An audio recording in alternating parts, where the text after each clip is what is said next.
passa ou não volta mais. Deus está dizendo: eu ainda realizo os sonhos.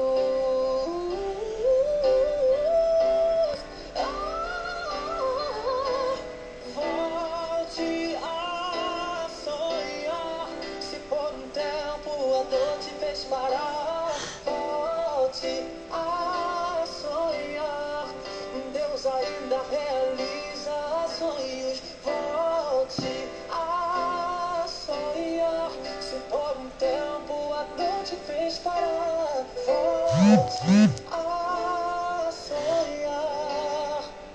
Deus ainda realiza sonhos. Se deu tudo errado pra você. Bom dia, paz do Senhor Jesus, meus amados irmãos, que bênção estar aqui esta manhã.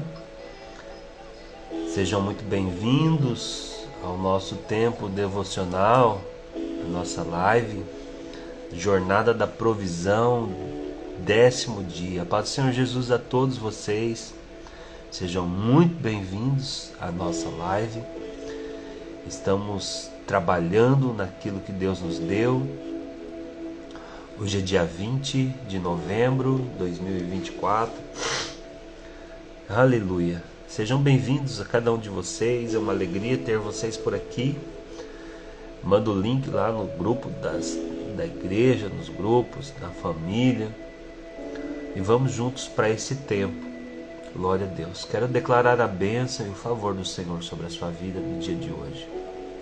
Que o Senhor abra a sua mente, que o Senhor te dê inteligência, sabedoria, que o Senhor te dê luz para entender e receber essa palavra nesse tempo. Que o Senhor te abençoe com bênçãos grandiosas nesses dias.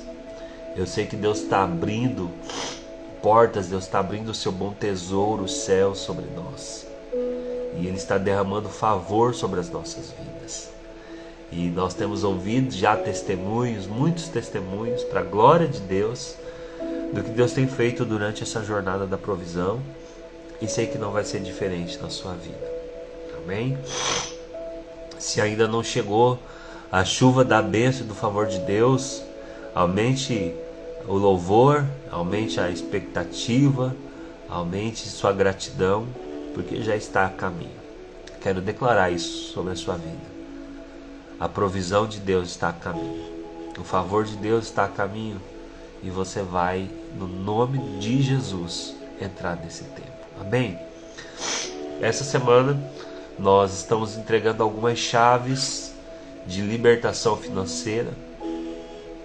Semana passada, na primeira semana do nosso devocional, nós estávamos falando sobre restituição, sobre a bênção da restituição, e essa semana Deus está nos dando algumas chaves de libertação na área da libertação financeira. E é muito interessante, irmãos, porque quando a gente começa a falar sobre que Deus vai prover, que Deus vai abrir as portas, as pessoas se alegram, não é verdade? As pessoas ficam felizes, as pessoas ficam eufóricas. Não, Deus vai abrir a porta para mim, eu vou prosperar, e tudo isso é verdade. Amém? É isso que Deus vai fazer. Mas essa semana a gente entrou falando de libertação, e um princípio bíblico é que a libertação ela acontece através do conhecimento da verdade. Você quer ser liberto em qualquer área da sua vida, você precisa conhecer a verdade. Você quer ser liberto em alguma área da sua vida, a Bíblia diz que conhecereis a verdade vos libertará. E essa semana nós estamos conhecendo alguns princípios de libertação para a vida financeira. A vida financeira destravar verdadeiramente. Você sair de uma vida financeira errada e entrar naquilo que Deus quer para a sua vida. Mas, exatamente por isso, há uma tarefa a fazer. Então não há como você conhecer se você não trabalhar em cima daquilo. Conhecer a verdade, a palavra conhecer na Bíblia, ela é a mesma palavra para quando Abraão e Sara, né, entraram na tenda, e aí a Bíblia diz que então Abraão conheceu Sara e deu à luz a Isaac. E a mesma coisa acontece quando Ana pede um filho ao Senhor, e aí a palavra que Eucana, que era seu esposo, entrou na tenda, né, conheceu Sara, e Sara gerou Samuel. Desculpa, Ana. Eucana conheceu Ana e gerou a Samuel. Então a palavra conhecer, no contexto bíblico, tem a ver com uma relação íntima, né? Entrar na tenda e ter uma relação íntima. Então os princípios que estamos dando aqui, você precisa entrar na sua tenda e ter uma relação íntima com essa palavra, conhecer ela profundamente e pôr em prática e viver isso. Então dá um pouco de trabalho. Então quando nós falamos, Deus vai prosperar, as pessoas ficam maravilhadas, as pessoas ficam empolgadas, glória a Deus, Deus vai me prosperar, Deus vai fazer minha sementeira, Deus vai abençoar a obra das minhas mãos, e vai. Só que tem uma tarefa para você cumprir, e a hora que a gente passa a tarefa, a pessoa não se empolga tanto. Então ontem, a gente já entregou 2 chaves essa semana. Então a primeira chave era: cuide do seu coração, né? Essa foi a chave da segunda-feira. E ontem nós estávamos aqui e foi muito propício, foi uma bênção o que Deus nos ensinou. E a chave de ontem era: mantenha a liderança no padrão de Deus. Cuide da liderança da sua casa. E hoje, a nova chave de hoje, segura aí, escreve aí: viva com um orçamento por escrito. Você pode achar que isso aqui é uma chatice, você preferir uma palavra profética para você sair pulando e dançando, mas é um princípio que você precisa aprender. Amém? Se você deseja viver a bênção do extraordinário de Deus e se tornar um provedor geracional, essa é a terceira chave da semana. É uma chave poderosa para se tornar um provedor geracional. Viva com orçamento por escrito. E aí eu quero começar com Lucas, no capítulo 14, versículo 28 e 30. Qual de vocês, se quiser construir uma torre, primeiro não se assenta e calcula o preço, para ver se tem dinheiro suficiente para completá-la? Pois se lançar o alicerce e não for capaz de terminá-la, todos os que virem rirão dele, dizendo: este homem começou a construir e não foi capaz de terminar. Nessa palavra, Jesus está nos ensinando a não construir, não começar uma construção sem saber o custo. Se você trabalhasse numa empresa, administrando o financeiro da empresa, e nessa empresa você administrasse da mesma forma como você administra o seu dinheiro, você seria considerado um administrador leal? Ou você seria demitido? Digamos que você vai ficar 1 ano trabalhando no financeiro de uma empresa, e no final desse ano vão fazer uma vistoria, vão fazer uma diligência e ver como você administrou. Você seria. E aí você, durante esse 1 ano, se administrou as finanças dessa empresa, igual você administra as suas finanças. Você seria chamado como administrador leal? Como você tem cuidado daquilo que Deus confiou a você? Você conhece a parábola dos 10 talentos? Vamos ler Mateus 25, 14 e 30. Alguém escreve aí Mateus 25, 14 e 30. Pois será como um homem que, ausentando-se do seu país, chamou seus servos e lhe confiou seus bens.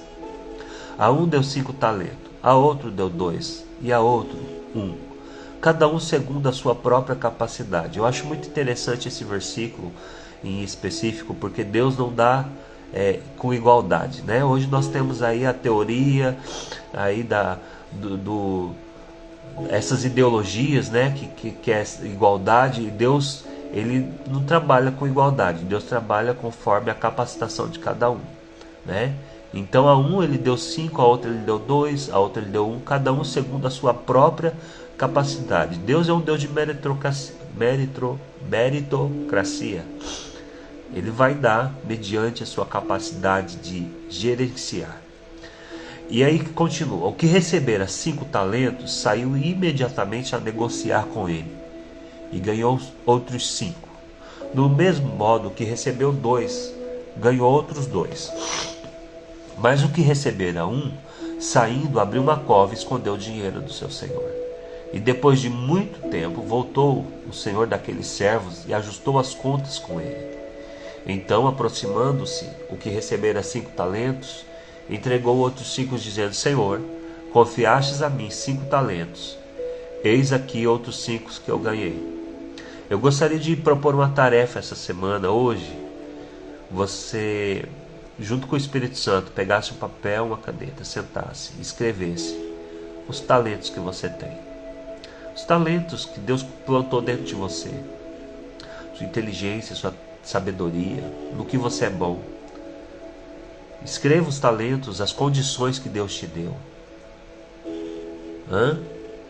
Escreva isso, coloca isso no papel. Deixa eu continuar lendo aqui. E disse-lhe o Senhor: muito bem, servo bom e fiel.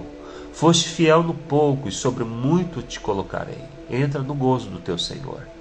E aproximando-se também o que recebera 2 talentos, disse: Senhor, 2 talentos me confiastes, e aqui tem outros 2 que eu ganhei. E disse-lhe o Senhor: muito bem, servo bom e fiel. Foste fiel no pouco, e sobre o muito te colocarei. Veja que tanto que ganhou 5, como que ganhou 2, Deus está dizendo para ele: vocês foram fiel no pouco. Porque mesmo 5 sendo o maior número nessa parábola, ainda assim ela não contempla todos os recursos que o Senhor tem. Ainda é muito pouco do que o Senhor quer dar.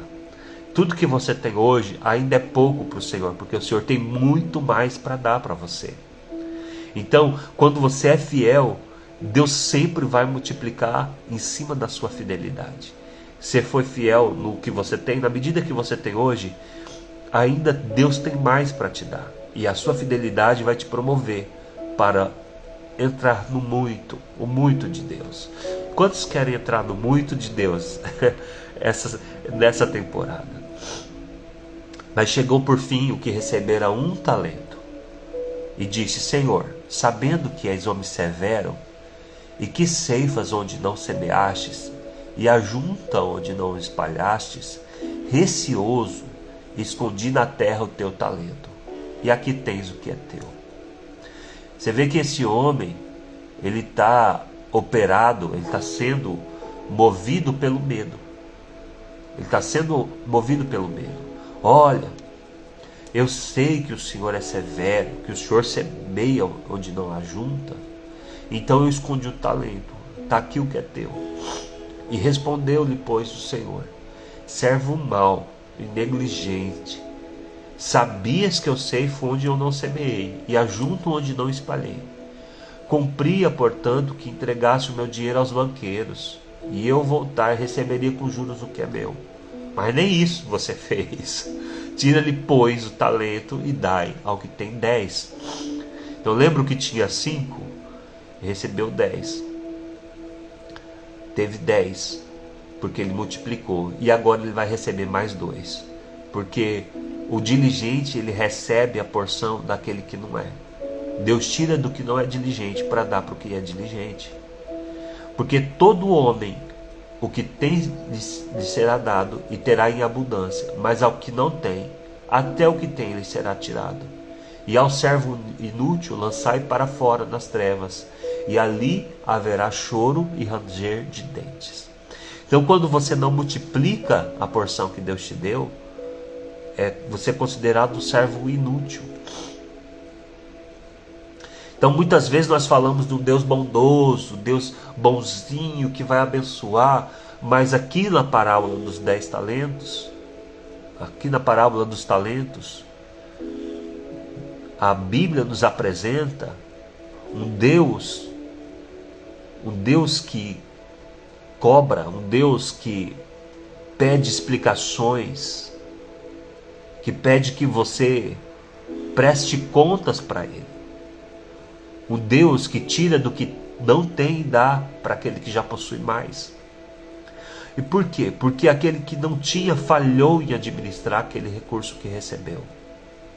E esse é o princípio da justiça divina. Então a justiça de Deus é diferente da sua, é muito diferente da sua, né? Como eu disse ontem, às vezes você acha que é bonzinho. Não, Deus não está chamando você para ser bonzinho, para você ser justo. Justo. Deus age com propósito, espera de nós responsabilidade. Agora, a pergunta é para você refletir. Você tem sido um administrador leal do que Deus colocou nas suas mãos? Ou você é um saco sem fundo de gastar recursos? Qual recurso você tem produzido?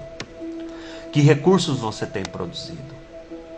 Porque quando você não produz, Deus tira. Porque não produzir é não valorizar.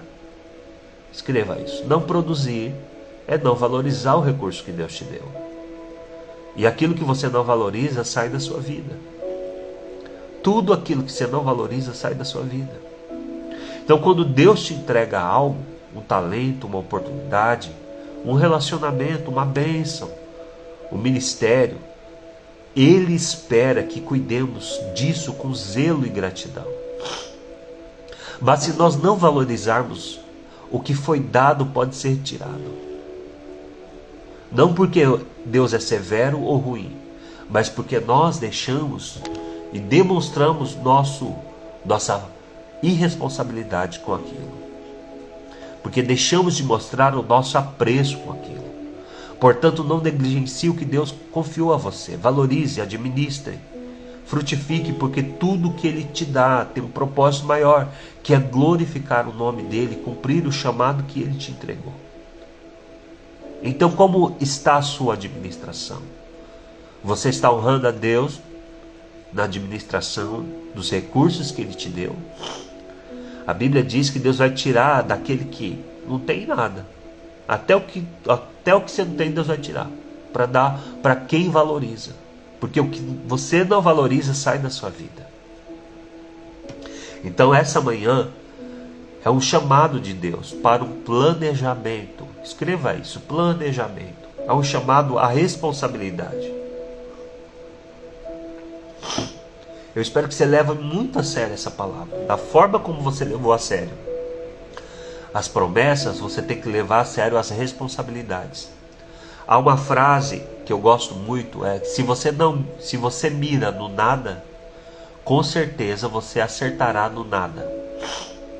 Se você mira no nada, você vai acertar no nada. Isso é uma pessoa sem planos, uma pessoa sem propósitos. Essa verdade se aplica a muitas áreas de nossa vida, especialmente quando falamos sobre administração e planejamento. Não ter um orçamento ou uma direção clara é como mirar no vazio. Você não ter um orçamento, você não saber quanto você gastou com comida, com gasolina, com entretenimento, com roupas, você acaba sendo essa pessoa que está mirando no nada. Sabe onde você vai acertar? No nada. Não importa se é pouco, não importa se é muito. O que faz a diferença é o temor e a diligência. Deus não está falando de quantidade. Deus está falando aqui, mas eu nem vou fazer porque eu ganho tão pouco. Então você não está sendo fiel no pouco. Isso não vai te promover para o muito. O que faz a diferença é o temor e a diligência com que administramos o que temos. Deus nos chama a sermos bons mordomos e trabalharmos com responsabilidade e planejar com sabedoria. O problema não está na quantidade, mas na fidelidade. Se negligenciamos o que Deus nos deu hoje, como podemos esperar receber mais amanhã? A administração sábia exige esforço, foco, acima de tudo, e um coração grato e disposto a valorizar cada bênção.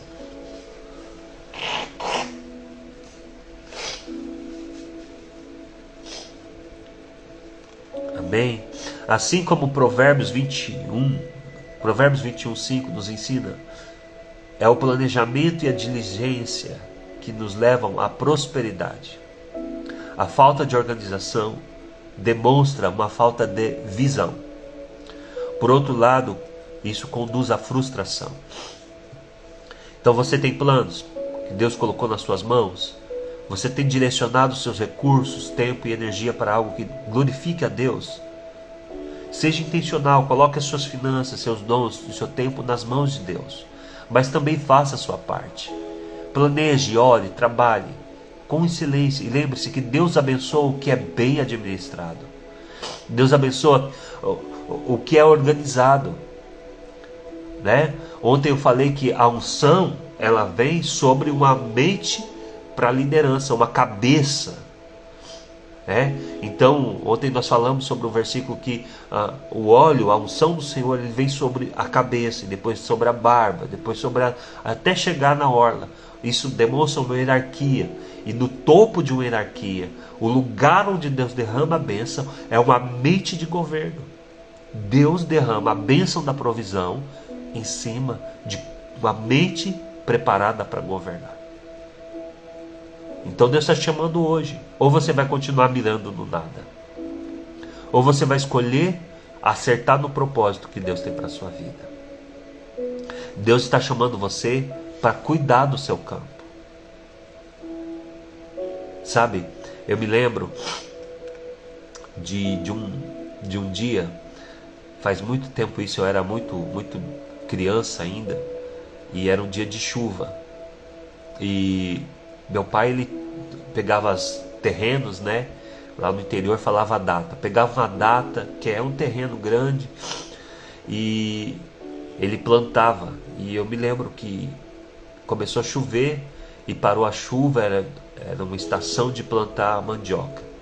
E meu pai falou: olha, acabou a chuva e tal, o terreno está perfeito, né, para plantar. Esse é o momento certo, vamos lá e tal. E a gente foi, ele cortou lá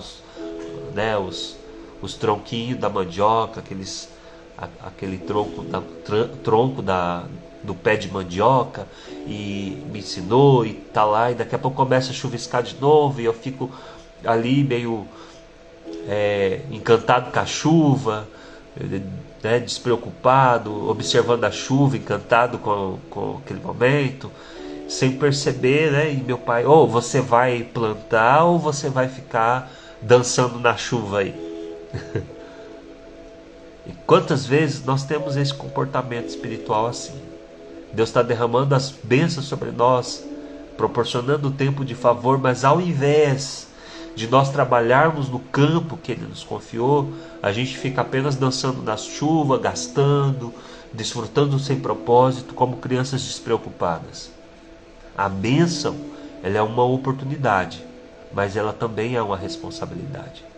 Deus espera que não apenas celebremos, mas que administremos o que Ele nos deu. Assim como meu pai sabia que aquele momento de chuva era ideal para plantar, precisamos discernir as estações espirituais, agir com sabedoria. Há tempo para todas as coisas.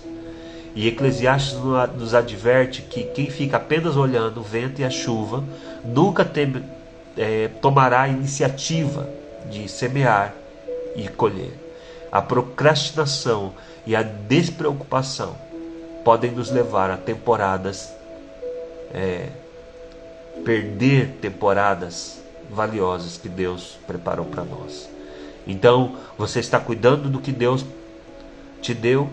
Está aproveitando a boa temporada para plantar e trabalhar? Ou você só está admirando e desfrutando das bênçãos sem pensar no amanhã? Como se não houvesse amanhã. Administre. Se a bênção é sua, a responsabilidade também é sua. Escreva isso. Se a bênção é minha, a responsabilidade também é minha. Sabe, enquanto eu estou falando aqui com você, o Espírito Santo me diz que está transicionando algumas pessoas. Que algumas pessoas, nos próximos dias, já começaram e vão ter mais acesso a recursos que nunca tiveram antes. Que vão receber recursos que nunca tiveram antes. E o Senhor está te chamando a ser diligente. A aproveitar a boa maré para trabalhar e honrar o Senhor. A colheita que glorifica a Deus é o fruto de um plantio bem feito.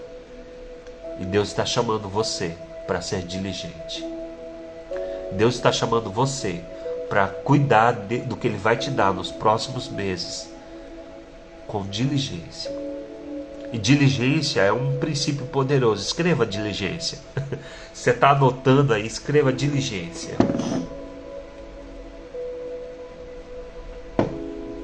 É uma chave para a prosperidade. Os planos bem elaborados levam à fartura, mas o apressado sempre acaba na miséria. Provérbios 21:5. A Bíblia é clara em mostrar que o poder da diligência é muito grande e os perigos da negligência também. Ser diligente não é apenas trabalhar duro, mas trabalhar com propósito. Sabedoria e planejamento. Sabedoria e planejamento. Enquanto o diligente faz as coisas acontecerem, o negligente encontra desculpas para não agir. O negligente culpa as pessoas, culpa as circunstâncias, culpa os outros pelo seu fracasso. Mas o diligente, ele assume a responsabilidade, assume o lugar de liderança. E ele entende que Deus o capacitou e ele age de forma responsável para transformar as situações. Nenhum argumento, por mais convincente que seja, muda os resultados. Somente a ação, baseada em planejamento e responsabilidade, tem o poder de produzir frutos duradouros. Provérbios 21:5 nos ensina que o sucesso não é fruto do acaso. Não é, por um acaso eu prosperei. Não existe isso. Mais do que planejamento cuidadoso e do trabalho árduo. Por outro lado, a busca por atalhos e decisões precipitadas leva à frustração e à pobreza. Ser diligente significa, então, planejar com sabedoria. Pare, analisa, define os passos claros. Pergunta antes de agir, busque conhecimento, conselhos de direção divina. Persiste no trabalho. A diligência não é apenas um momento de esforço, mas uma prática contínua. Os negligentes, por sua vez, eles querem resultados sem aprender. Querem agir sem pensar. Os negligentes, eles querem ter resultados, quer bênção, mas não quer fazer nada, não quer arrumar nada, não quer ter o trabalho de consertar o que está errado.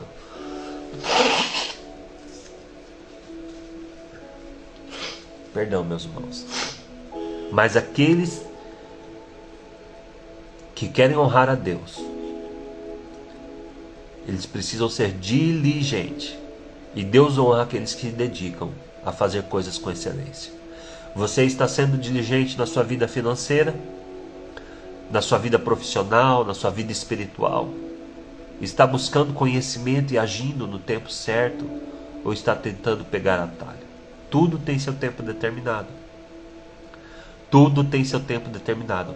Então a casa que você deseja, o carro que você sonha, o sucesso que você busca virão no tempo certo.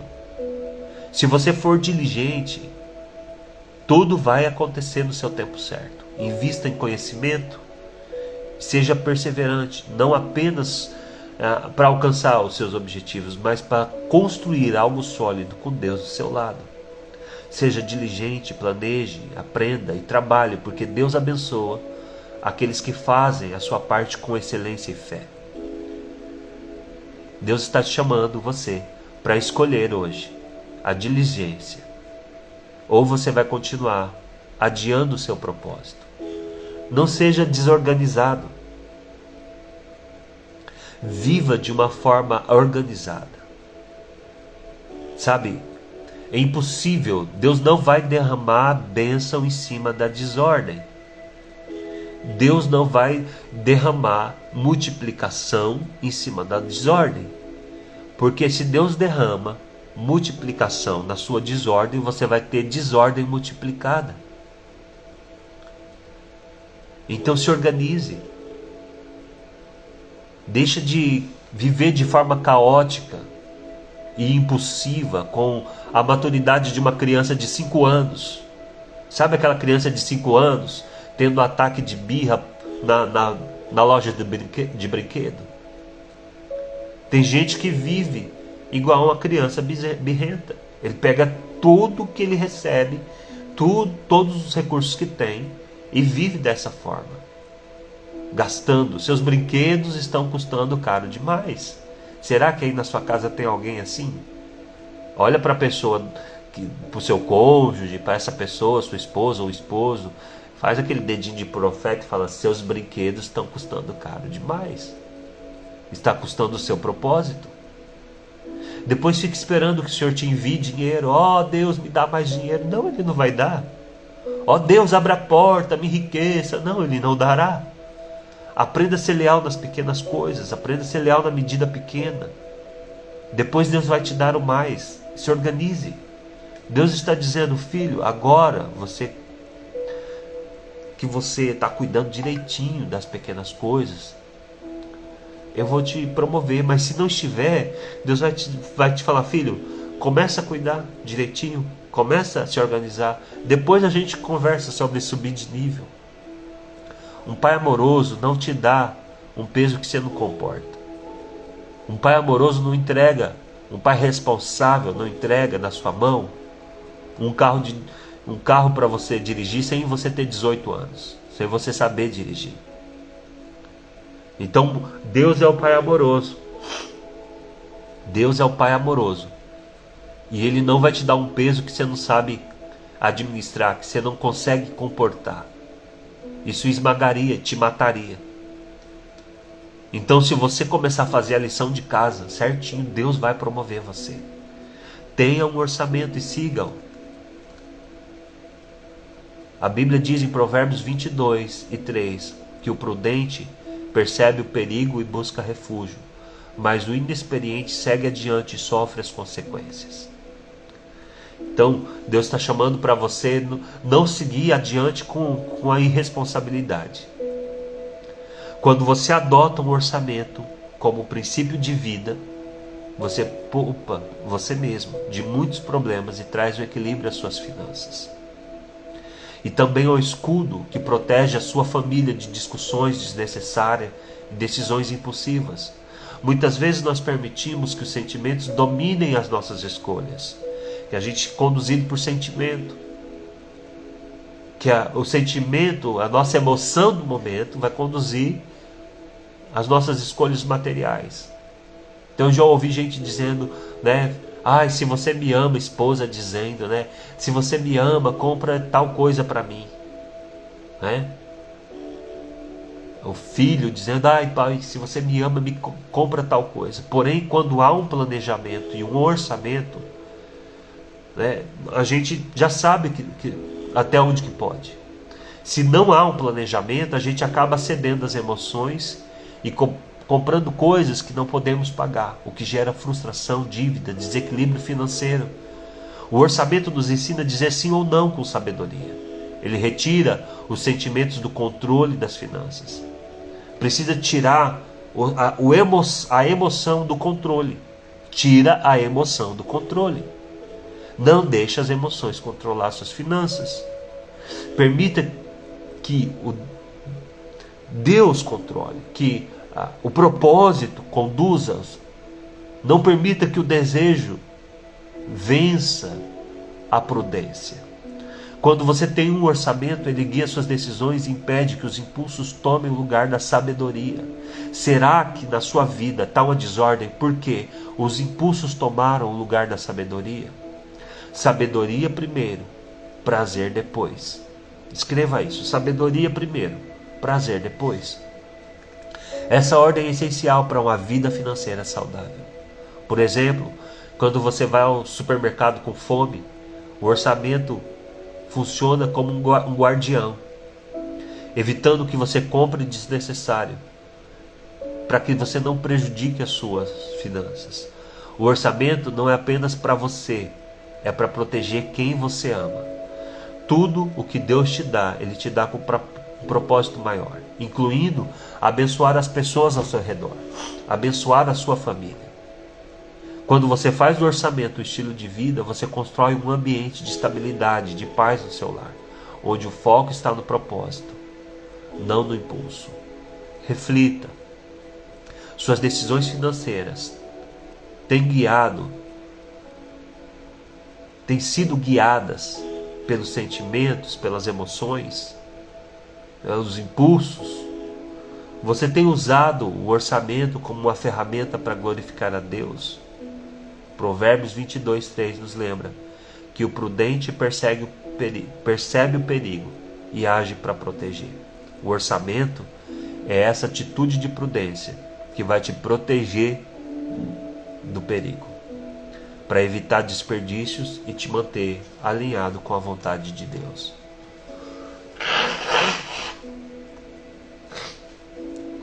Faça um orçamento. Faça do orçamento a sua prioridade. Planeje, invista com sabedoria. Deixe que Deus guie cada decisão sua. Dessa forma você verá não apenas o equilíbrio financeiro, mas também a prosperidade e que vem de uma vida de paz, de uma vida organizada, com propósito e com os valores do reino de Deus. Mas se você deixar os sentimentos decidirem e deixar as emoções conduzir suas finanças, isso não vai dar certo. Quando as emoções estão no controle, é porque Mamon não te deixou ter um orçamento. Escreva: Mamon não quer que eu tenha um orçamento. Mamon quer que você gaste como se não houvesse amanhã. Mamon quer que você seja desorganizado, para você não ver o quanto ele está controlando a sua vida financeira. Então, quando vier aquela, não vou organizar porque eu nem tenho muito o que organizar. Não, isso é a voz de Mamon. Mamon não quer que você tenha um orçamento em mãos, para você não ver para onde está indo. Um orçamento nas mãos é você dizendo para o dinheiro o que ele deve fazer por você. Escreva isso: um orçamento nas mãos sou eu dizendo para o dinheiro como ele vai trabalhar para mim. Se você não fizer, a pergunta que você vai fazer é: para onde o dinheiro foi? Para onde foi que eu não vi? Se o orçamento é o dinheiro dizendo o que você vai fazer com ele, se você não fizer essa pergunta, se você não fizer esse orçamento, a sua pergunta, a sua questão vai ser: para onde foi que eu não vi? Sumiu. Então, se você está perguntando para onde foi os seus recursos, provavelmente existe uma estrutura de Mamon, uma desorganização. Mamon não quer que você veja onde você está gastando, para que você não descubra que Ele é o Senhor. Ele não quer que você descubra que tem uma estrutura que está alimentando a sanguessuga e suas duas filhas Dá e Dá. Lembra de ontem? Então o orçamento vai expor para onde está indo. Os seus gastos definem quem é o seu Deus. O quanto você gasta com determinadas coisas define quem é o seu Deus. Há pessoas que elas estão afundadas porque o Deus dela agora é o iFood. Sim, ela não cozinha mais, não vai no mercado. Minha vida é corrida, é bagunçada e tal. E aí passa o cartãozão lá no iFood.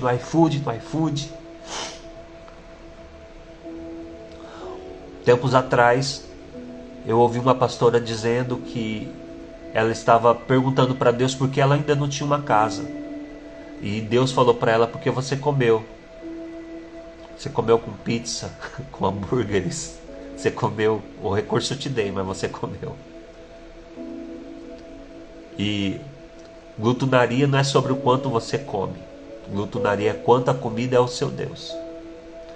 Quando você só trabalha para comer. Tudo que você tem é para comer. Então os seus gastos definem quem é o seu Deus. A forma como você gasta é o culto.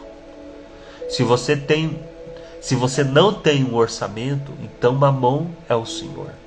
Mamon define como você gasta. E ele não deixa você ver, ele não quer que você veja. Mamon não quer que você veja. Escreva isso, eu quero ver quem está acordado aí na live. Quero ver quem está comigo, porque essa é uma informação muito importante. Mamon não quer que você tenha um orçamento. Mamon não quer que eu tenha um orçamento. Porque se você tiver um orçamento em mão, se você tiver a planilha dos seus gastos, você vai saber quem é o seu Senhor. Mamon define como você gasta. Mamon quer definir como você gasta. E ele não quer que você veja. Então ele desorganiza tudo. Então comece a destronar a Mamon e viva com orçamento por escrito. Para começar a destronar Mamon, você precisa ter um orçamento por escrito. Eu vou repetir isso, porque é uma informação poderosa. Para destronar Mamon, você precisa ter um orçamento por escrito. E aí você vai ver o quanto você está gastando com alimento, o quanto você está gastando com entretenimento, com roupa, com quanto você... Tem gente, irmãos, que a oferta dele é menor do que o lanche que ele compra na sexta-feira. A oferta dele no mês inteiro, às vezes, é menor do que o hambúrguer que ele comprou, que ele comeu. O lanche que ele comprou, a coxinha que ele comprou. Então você precisa começar a destronar Mamon. Viva com orçamento por escrito. É tempo de substituir os maus hábitos. A Bíblia diz que o sábio acumula riquezas preciosas e alimento, mas o tolo devora tudo o que pode. O tolo devora tudo o que pode. O sábio acumula. E isso não é sobre ser ranzinhos, isso não é sobre ser miserável, isso não é sobre passar fome com dinheiro no banco, não é sobre ir no McDonald's e pegar o sachêzinho de ketchup e os guardanapos para você não guardar, para você não gastar. Não é sobre isso. A Bíblia diz que o sábio acumula riquezas preciosas e alimento, mas o tolo devora tudo o que pode. Muitas famílias vivem hábitos financeiros nocivos que os levam a dificuldade de desequilíbrio. E aí tudo fica bagunçado, e tem briga, e tem, todo mundo está espezinhando todo mundo, porque o orçamento não existe. Mas Deus está chamando você, provedor geracional, para fazer diferente. É hora de substituir os maus hábitos por princípios corretos que glorifiquem a Deus e protejam sua casa. Um hábito é um comportamento repetitivo que muitas vezes, praticando sem perceber, você acaba definindo uma cultura de uma casa. Na área financeira, os maus hábitos, como gastos impulsivos ou descontroles orçamentários, podem se tornar armadilhas. E esses comportamentos nos levam a gastar além do necessário, prejudicando as nossas finanças, roubando nossa paz e destruindo aquilo que nós vamos deixar como legado. É impossível construir um legado se você não tem um orçamento definido. Então o que fazer? Vou deixar aqui hoje um princípio bíblico poderoso, o princípio 80-20. Escreva aí, 80-20. O princípio do 80-20, ele se baseia na sabedoria de José. Quem quer ter a unção de José? Quem quer receber igual José recebeu? A chave do celeiro. No tempo vai chegar dias maus, como eu já disse. Vai chegar dias de escassez. E quem quer ter a unção de José? Para, nesse tempo, administrar certo. Para quando chegar a escassez, você ter. Você ter para abençoar multidões. Todo mundo quer a riqueza que recebeu, que José recebeu. Mas está aqui o princípio Está aqui o princípio de sabedoria, que José administrou o Egito inteiro. Quando o faraó sonhou com 7 vacas magras e 7 vacas gordas, 7 espigas mirradas e 7 espigas cheias, José foi guiado por Deus, interpretou o sonho de Faraó e ele aconselhou a Faraó a reservar 20% de toda a colheita durante os 7 anos de fartura, para poder sobreviver nos anos de escassez. O Faraó seguiu a recomendação, enquanto todas as outras nações estavam gastando, estavam aproveitando o tempo de fartura. Faraó começou a guardar 20% de tudo, de toda a colheita, 20%. Gastava do seu salário. Você defina o seu salário, você que é patrão, você que tem empresa, você que é empresário, defina o seu salário e viva com 80% desse valor. Viva com 80%. Então, foi o conselho de José. Deus está trazendo hoje para você o conselho que José deu para Faraó. Se você pudesse ter uma mentoria com a pessoa mais inteligente, de financeira do planeta, você pagaria milhões. Tem gente que paga milhões para ter uma consultoria com uma pessoa para receber um conselho. E hoje você vai estar recebendo aqui em primeira mão o conselho que fez o Egito se tornar um dos maiores impérios. O conselho de José. A consultoria de milhões para você. Consultoria de milhões. O conselho de José. Viva com 80% e guarde 20%. 20%. 20% de toda a colheita durante o tempo da fartura. E Faraó seguiu essa recomendação. E o Egito prosperou. É simples. Viva com 80% do que você ganha e reserve 20%. Faça disso um estilo de vida. Não importa se você vive um tempo de abundância ou se você vive um tempo de escassez. Porque o segredo é ser fiel no pouco. Deus não vai te promover para o muito se você não se organizar no pouco. O segredo é sempre gastar menos do que você ganha. Por que isso é importante? Muitas pessoas gastam não apenas todo o seu salário, mas vão além, contraindo dívidas para sustentar um estilo de vida acima de suas possibilidades. Isso gera estresse, conflito, arrependimento. Mas quando você adota o hábito 80-20, você constrói uma reserva para a emergência e uma oportunidade para construir um legado poderoso, um legado geracional. Um legado que vai tocar a próxima geração. E você está preparado para oportunidades, porque a hora que aparecer uma oportunidade do céu de você fazer um negócio, você tem a reserva. Você tem a reserva para comprar, para empreender, para fazer algo poderoso. Fazer isso é criar uma reserva para o milagre. Criar uma reserva para o milagre. Então reconheça os seus maus hábitos hoje. Avalie onde você tem gastado de forma imprudente. Nós saímos da semana passada, nós fluímos no profético e tal, e hoje nós estamos no prático. Mas isso é poderoso.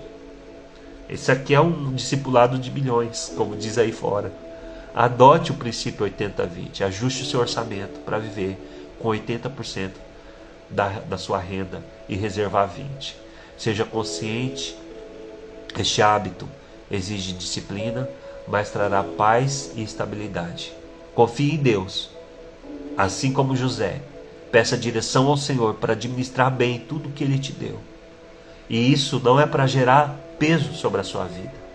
E não vai brigar com essa palavra, porque tem gente que pega essa palavra e vai brigar com a esposa, com o esposo. Tá vendo? Nós está tudo errado, o pastor falou e não sei o quê. E aí vira aquela briga. E essa palavra não é para você brigar.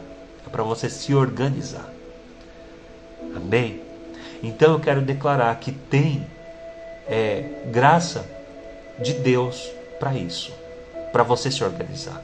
Quando Deus libera uma palavra, Ele libera a graça para você fazer, como eu disse ontem. Então se Deus está falando para você, faça um orçamento, é porque Ele vai te dar graça para fazer. Viva com 80, é porque Ele vai te dar graça para viver com 80. Amém? Esse é um princípio de sabedoria para a sua vida, que você pode fazer hoje, começar hoje, substituindo os maus hábitos. Ah, mas eu nunca fiz, eu tenho dificuldade. O Espírito Santo nos ajuda. Ele está aqui para te ajudar. Provérbios 21:20 nos ensina que a sabedoria está em poupar e administrar bem, enquanto a imprudência leva à ruína. Faça então desse hábito 80-20 a sua prática diária, e Deus honrará a sua diligência. Deus honra a diligência, e Ele traz provisão na diligência. Deus derrama a unção na organização. Deus não derrama a unção no caos. Deus não multiplica sobre o caos. Deus não multiplica sobre a desordem. Porque se Ele multiplicar sobre a desordem, será a desordem multiplicada. Então Deus quer trazer bênçãos para você. Nós estamos de posse de uma palavra poderosa. Nós vamos prosperar. O próximo milionário do Brasil está assistindo essa live. Deus vai prosperar a sua vida. Eu creio nisso. Eu estou pregando e com meu coração está queimando com essa palavra. Mas se você crê, você obedece. Quem crê se posiciona. Prosperidade não é apenas para você ter mais. É administrar bem o que você tem, para isso se tornar uma força poderosa de recursos para a expansão do reino de Deus. Deus abençoe sua vida. Essa é a palavra de hoje. Amém? Espero ter contribuído, espero ter sido útil na sua vida. Está entregue de todo o coração, com todo carinho, a palavra que Deus trouxe no meu espírito essa manhã. Amém? Vamos orar. Pai, em nome de Jesus, eu quero te agradecer por esse ensino tão profundo e tão poderoso. Obrigado, Senhor. Obrigado por trazer com tanta clareza e com tanto detalhe o que o Senhor deseja fazer nas nossas vidas e nos dar os caminhos, as estratégias e a sabedoria para nós prosperarmos. Nos ajuda, Senhor. Nos ajuda. Ajuda os teus filhos. Fortalece os seus filhos, Senhor. Nós estamos de posse de uma palavra poderosa e nós cremos que o Senhor vai fazer. Então nos ajuda a organizar a nossa vida, tirar a emoção do controle das nossas finanças, tirar mamão do controle das nossas finanças e deixar nossas finanças ser conduzidas para o Senhor. Eu creio, ó Deus, que o Senhor vai tornar grande e forte a finança dos teus filhos, que eles serão provedores poderosos na próxima estação, que são os teus filhos que estão aqui, ó Pai, que vão suprir a necessidade do reino de Deus, que vão investir em missões, que vão patrocinar projetos poderosos para a glória do teu reino. Nosso coração está cheio de projetos, Senhor. Nós queremos fazer coisas grandiosas. Nós queremos cuidar do órfão, nós queremos cuidar da viúva, do menos favorecido. Nós queremos ser uma igreja que faz a diferença na cidade.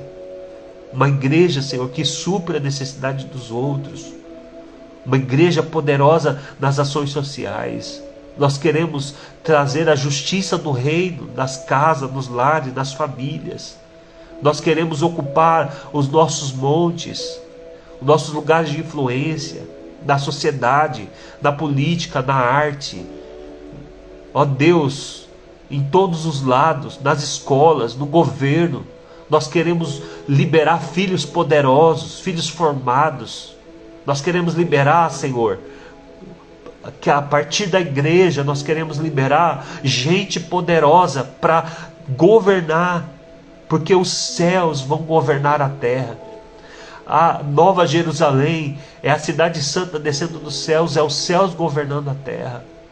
Então, Pai, cria gente, um estirpe de gente, Pai, com a mentalidade do céu, de progresso, uma mentalidade organizada, uma mentalidade próspera, uma mentalidade de fartura, mas de responsabilidade.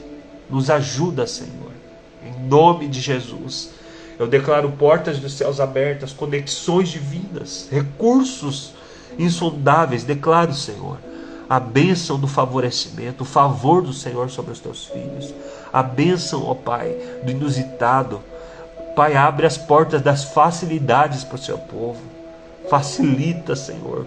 Coloca óleo, unge os seus filhos para prosperar nesses dias. Unge os seus filhos, abre as portas, dá conexões divinas e conexões de suprimento, conexões de provisão, Pai. Em nome de Jesus, eu oro e abençoo com toda sorte de bênçãos e declaro o seu povo próspero e abençoado. Em nome de Jesus, amém e amém. Deus abençoe sua vida, Deus abençoe seu dia. Obrigado pela sua companhia. Espero você amanhã, quinta-feira. Vamos ter o nosso tempo devocional amanhã. Espero você. Deus te abençoe. Deus abençoe sua casa. Amém? Amém. Glória a Deus, irmã Sandra. Que aula maravilhosa. Deus continue te usando, sendo canal nas nossas vidas. Amém. Pastor João Caetano, obrigado, assim seja, obrigado. Obrigado, gratidão, Pastor Márcio. Amém, meu querido, um abraço, Deus te abençoe. Deus te abençoe, meus queridos. Sejam abençoados nesse dia. Glória a Jesus. Amém, amém. Amém.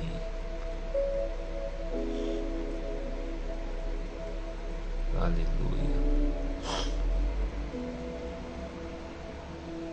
Amém. Deus abençoe sua vida e sua família e seu ministério. A você também, irmã Madeleine. A paz do Senhor. Bom dia a todos. Até amanhã.